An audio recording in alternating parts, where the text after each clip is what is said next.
Dans cette vidéo Blender, nous allons voir comment créer une scène pour le motion design avec la pyramide de couleurs qui vient se placer, ainsi que les mots pour la taxonomie de Bloom. Donc là, déjà, les objets de la scène par défaut, je les supprime.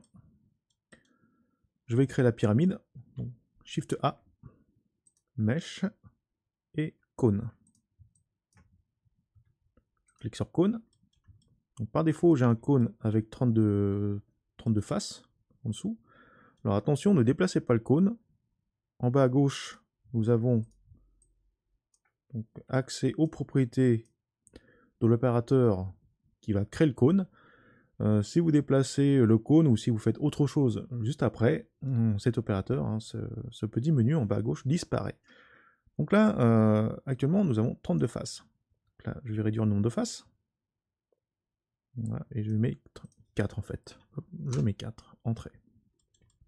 Donc là, ça nous permet d'obtenir une pyramide. Alors parfois, vous aurez à utiliser, il faudra être malin, c'est d'utiliser des outils ou des techniques pour les détourner et obtenir ce que vous souhaitez à la fin. Donc peut-être que certains d'entre vous préféreront utiliser le cube et faire un merge des vertex qui sont au-dessus du cube pour qu'ils se rejoignent au centre. Bon, ça marche très bien. L'important, c'est d'y arriver le plus vite possible. Donc là, ensuite, le radius, je vais augmenter légèrement. Je vais mettre à 1.5. Ensuite, je vais orienter donc, la pyramide. Donc en gros, par rapport à l'axe Z à 45 degrés. Voilà. Donc là, c'est bon, j'ai quasiment terminé. Maintenant, je vais faire un double clic dans l'outliner ici, là, pour renommer l'objet. Alors prenez bien cette habitude de nommer vos objets. Puis, en appuyant sur la touche N, donc je vais accéder aux propriétés. La pyramide est légèrement en dessous du sol, donc je la remonte. Donc là, grâce aux propriétés de localisation, là je vois que ce qui serait pas mal, c'est de mettre Z à 1. Voilà. Pour mettre la pyramide bien au niveau du sol de l'univers. Donc petit rappel, la grille que vous voyez symbolisée par les axes en rouge et vert, ainsi que le grillage en gris clair, symbolise votre grille de travail, votre espace de travail, bref, votre plan de travail. C'est par rapport à ça que Blender va placer quasiment tous les objets, et vous pourrez vous repérer par rapport à cela. Alors maintenant que j'ai placé la pyramide, petit détail, ici là, on s'aperçoit qu'il y a des petites valeurs, là, ici là, 1 mètre, là, ici 45 degrés. Ce qui est pas mal, c'est de faire ce qu'on appelle un apply. Donc là, en mode objet, je sélectionne l'objet qui m'intéresse, CTRL plus A, et je vais faire donc un apply all transform. C'est pas mal de faire ça quand l'objet est au centre de l'univers, pour nettoyer un petit peu donc, toutes les valeurs résiduelles qui pourraient avoir un effet ultérieurement. Donc maintenant que c'est fait, je passe à la suite. Donc là, je vais créer un cube. Je fais un Shift A, Mesh, Cube. Voilà, je crée mon cube. Je fais en sorte que ce cube soit légèrement ou plus grand que la pyramide, en tout cas en vue de dessus. Parce que là, actuellement, on a des bouts de la pyramide là, qui sortent du cube. Donc je sélectionne le cube, j'appuie sur la touche S pour faire un scale. Voilà. Donc et pour voir correctement si c'est bien inscrit à l'intérieur, je vais faire Alt plus Z pour activer les transparences. Donc là, ok, c'est bon. Donc on vue de dessus, on voit que c'est bien à l'intérieur. Donc maintenant le cube, je vais le monter légèrement et je vais faire un scale vertical pour lui redire sa taille. Ah bon, bah du coup là, hop, je vais baisser. Alors tout ça pour le placer à peu près donc, au niveau de la base. Voilà. Un petit peu donc à cet endroit-là. Ce que je cherche à faire, c'est à dupliquer maintenant ce cube-là. Je vais le faire 6 fois comme ça. Voilà. Et une fois que je l'aurai dupliqué 6 fois, c'est de retrancher ou de faire ce qu'on appelle une opération booléenne avec intersection sur la pyramide afin d'extraire les 6 parties à partir de la pyramide.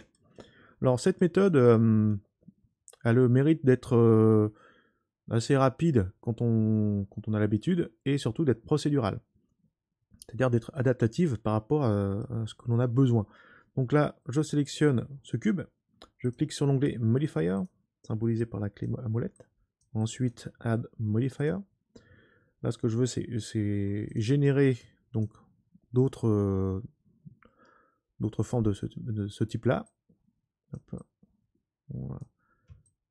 En utilisant la méthode Array. Donc Array, ça veut dire en gros quadrillage. Ça veut dire également c'est l'idée de tableau, c'est l'idée d'avoir une organisation particulière. Ben, en gros, pour les matheux, c'est le tableau de la matrice, hein. Donc que l'on peut utiliser pour dupliquer, ici en tout cas dans Blender, on utilise ça pour dupliquer un objet.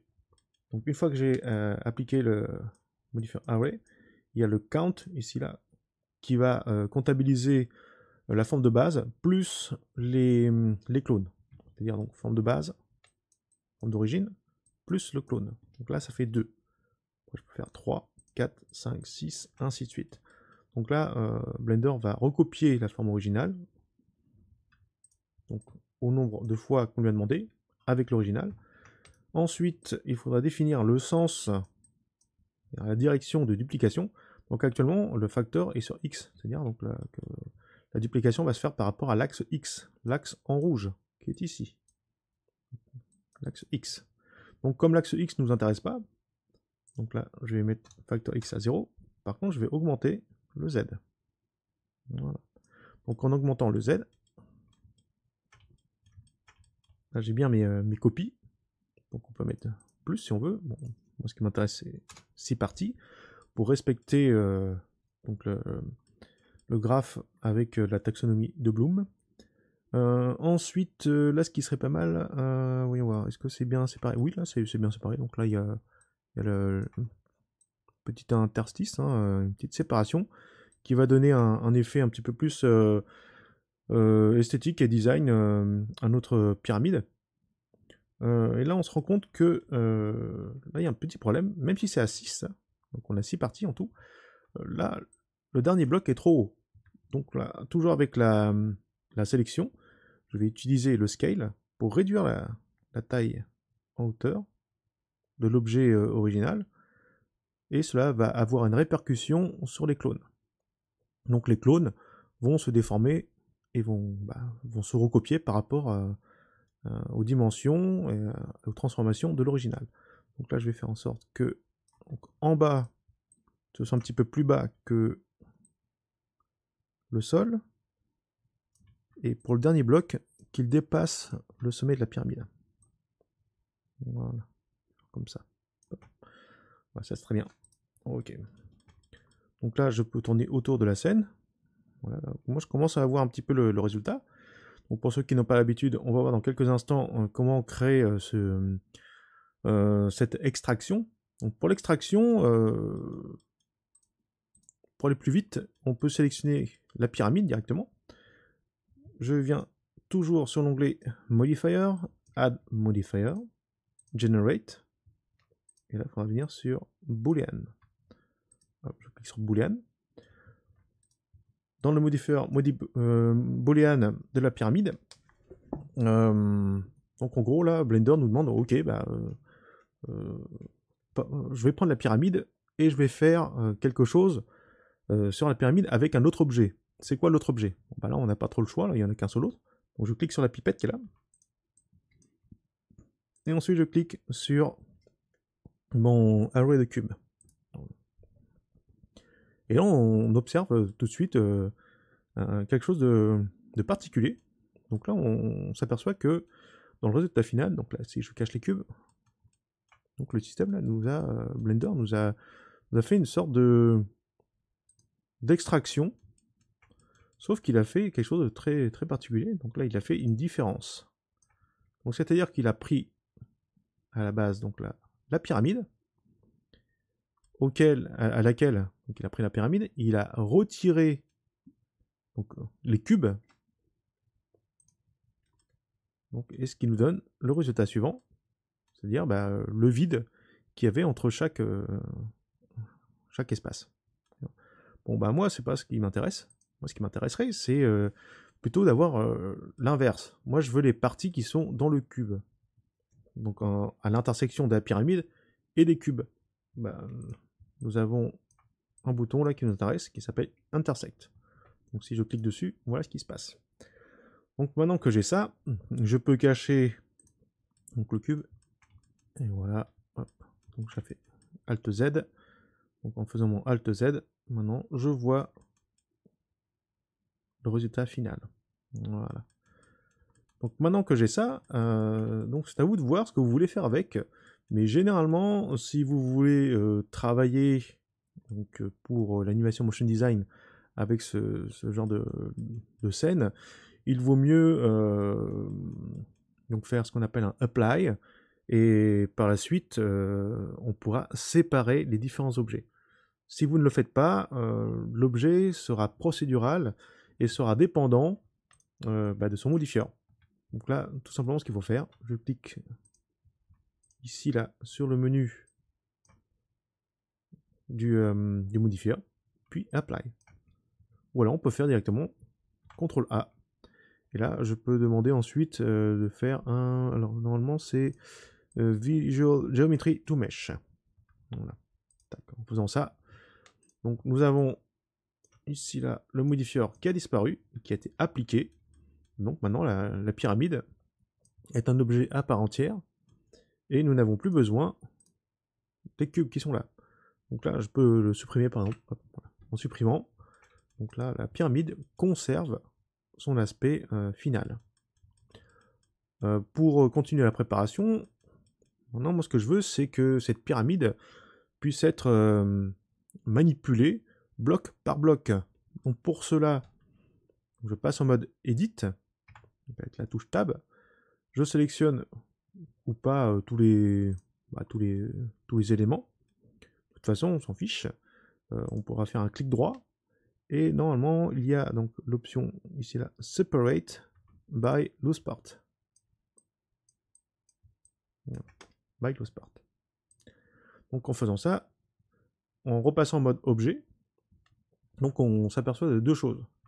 Donc première chose, ici dans l'outliner, nous avons donc les différents éléments qui sont séparés par des interstices, hein, vraiment séparés par du vide, donc qui sont devenus des objets à part entière.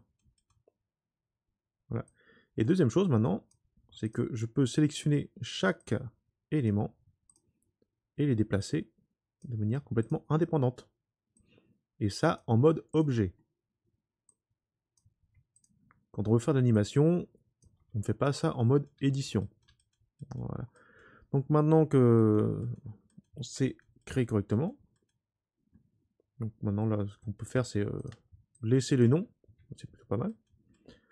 Donc là, je vais créer le titrage, donc pour la taxonomie de Bloom. Alors pour créer le titrage, je fais en mode objet, Shift A, et je viens directement sur texte. Texte. Voilà. Alors le texte, lui, se place directement sur le sol, donc moi ça ne m'intéresse pas. Donc je le décale un petit peu, je fais une rotation de 90 degrés, voilà, pour qu'il se mette correctement sur le sol. Je fais un shift, non pas un shift, j'appuie sur S pour faire un scale. Voilà, hop, comme ça. Ok. Donc maintenant que le texte est bien orienté, qu'il est bien mis à l'échelle, donc je l'ai mis donc, au niveau de la base, voilà, on va le modifier. Donc là, attention, donc là vous avez l'objet qui apparaît dans l'outliner, qui est là. Pour modifier le texte, j'appuie sur la touche Tab, pour passer en mode edit en fait. Là, je vais taper donc le premier mot. Alors, pas besoin d'appuyer sur la touche entrée. Si vous appuyez sur entrée, bah, ça passe à la ligne. Donc là, moi, je n'ai pas besoin. Donc, ce qu'il faut faire, c'est sortir. Donc, le mieux, c'est de appuyer sur la touche Tab pour repasser en mode objet. Voilà. Donc là, maintenant, j'ai le mot, mais je souhaiterais avoir une profondeur. Donc, pour rajouter la profondeur sur l'objet texte, je viens sur l'onglet Modifier, je rajoute un modifier de type Generate et Solidify. Donc Solidify va me permettre de rajouter une profondeur. Donc là on le voit pas très bien, il faut que je zoome pas mal. Voilà, comme ça. Donc là actuellement il met donc une épaisseur, c'est-à-dire thickness à 0.01 mètres. Donc là je vais augmenter ça. Voilà, comme ça. Donc là ça permet d'avoir de la profondeur sur le lettrage. Alors évidemment ça marche sur beaucoup d'objets, de polygones que vous créerez. Donc, par exemple là ce que je peux mettre c'est, alors on va essayer 0.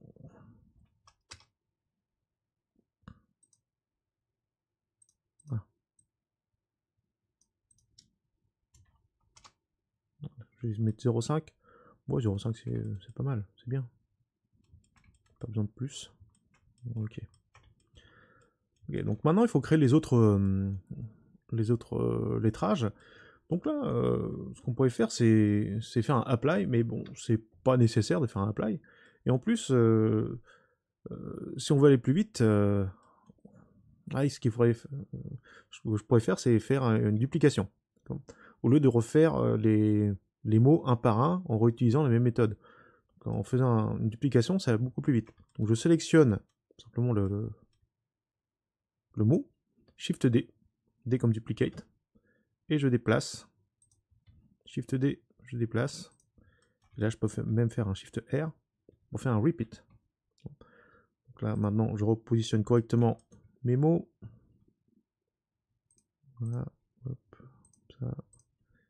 J'espère qu'ils n'ont pas été trop. Ouais, le dernier était trop. Puis, donc, je sélectionne donc, le deuxième mot. J'appuie sur la touche Tab. Et là, comme je suis en mode édition, ben, je peux changer le mot. Donc, normalement, c'est mémoriser, c'est comprendre. Donc, Tab, je sélectionne celui-là. Tab, je sélectionne, je supprime. Là, c'est appliquer. Tab, Tab. Là, c'est. Alors, c'est mémoriser, comprendre, appliquer, analyser. Hop, ici. Ensuite, là, c'est quoi? C'est évaluer. Et le dernier, c'est créer. Voilà. Donc là, on a notre scène, notre setup de scène qui commence à apparaître avec les différents éléments. Alors là, moi, je prends le temps de vous expliquer, mais en principe, si vous maîtrisez correctement les outils que je viens de vous montrer, en moins de 5 minutes, ça devrait être fait. Hein. Donc là, avec la création de la pyramide, les 6 cubes, l'opération booléenne, et là, bah, le texte, plus l'extrusion réalisée avec le Solidify. Donc maintenant, on va appliquer simplement des couleurs dessus. Donc pour les couleurs, je sélectionne le premier élément, donc, qui est la base de la pyramide. Je viens sur l'onglet Material, symbolisé par une sorte de sphère texturée par un damier. Donc rouge, hop, voilà. Je clique sur le menu New. Alors oui, est-ce qu'il a appliqué ou pas? Non. Alors, on va attendre un petit peu là. Donc là, il tourne, je sais pas ce qu'il fait. Alors faites attention, faites des sauvegardes hein, régulièrement avec Blender, parce qu'on sait jamais, il peut y avoir des plantages.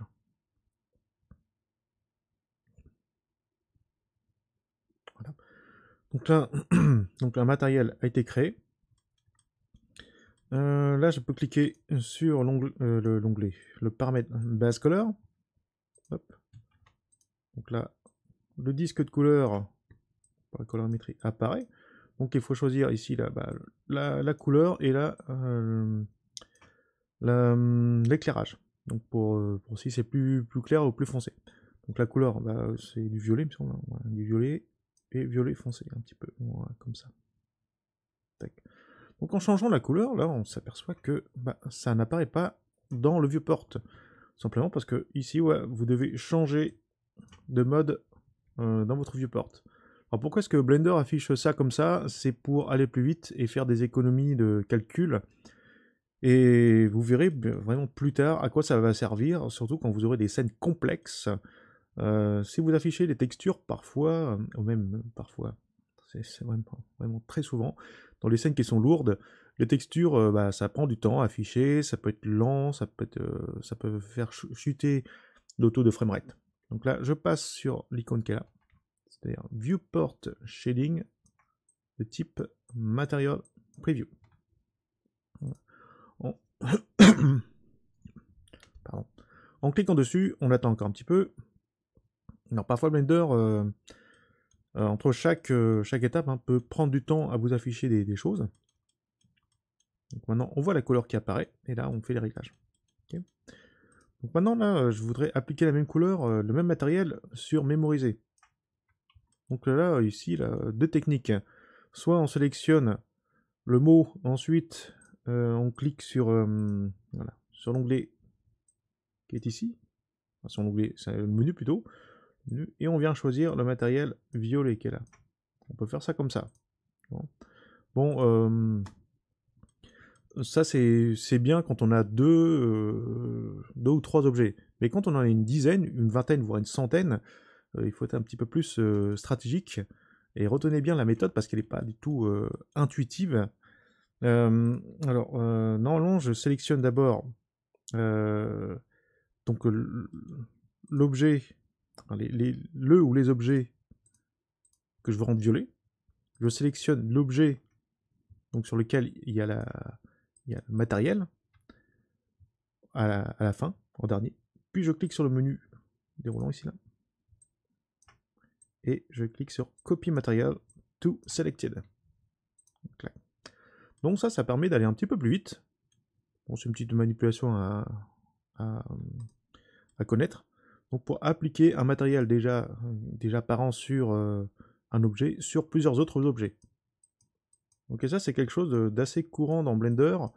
Alors je dis pas que c'est tout le temps comme ça, mais généralement on choisit d'abord tous les objets de destination, puis à la fin on choisit l'objet source, et on applique donc pour que ce soit répandu.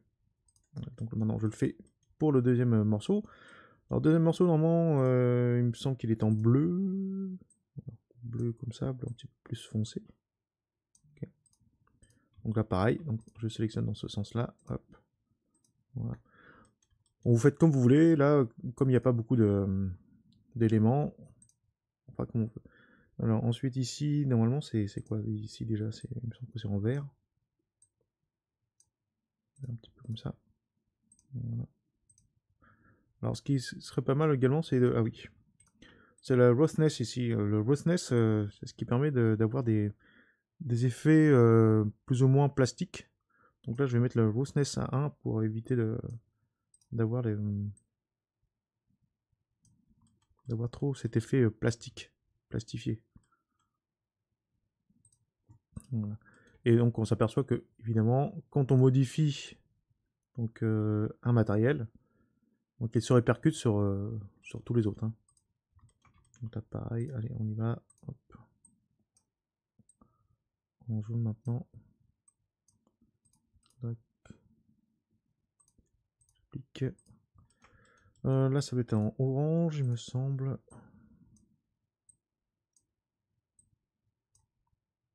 Orange avec le roughness à 1.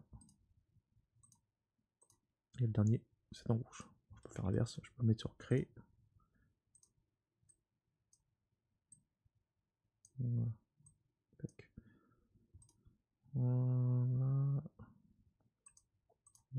Oula, pardon. Hop. Passe trompé de sens. Voilà. Donc là, on a notre scène qui est prête. Donc qui est placée. Donc avec les différentes parties de la pyramide qui sont sélectionnables et animables de manière complètement indépendante. Les mots qui sont présents. On a appliqué donc des couleurs dessus. On a vu comment créer des copies, ou plutôt appliquer une copie d'un matériel, d'un objet sur un autre. Et donc bah, là, entraînez-vous à faire ce genre de choses, parce que ça c'est vraiment les bases de création d'objets. Et donc là, ce qui serait pas mal également, là, c'est de renommer les différents paramètres. Mais bon, là, vu que c'est pour un petit exercice comme ça, ce n'est pas nécessaire. En principe, le setup, hein, je le ferai dans une autre version, doit être beaucoup plus rapide. Donc n'hésitez pas à revoir la vidéo, à vous remettre sur les passages difficiles ou les passages que vous n'avez pas bien compris pour répéter, refaire, défaire, recréer, ainsi de suite. Parce que c'est vraiment très intéressant de savoir faire ces choses-là, parce que c'est vraiment des opérations répétitives, basiques, qu'il faut absolument maîtriser pour aller plus loin.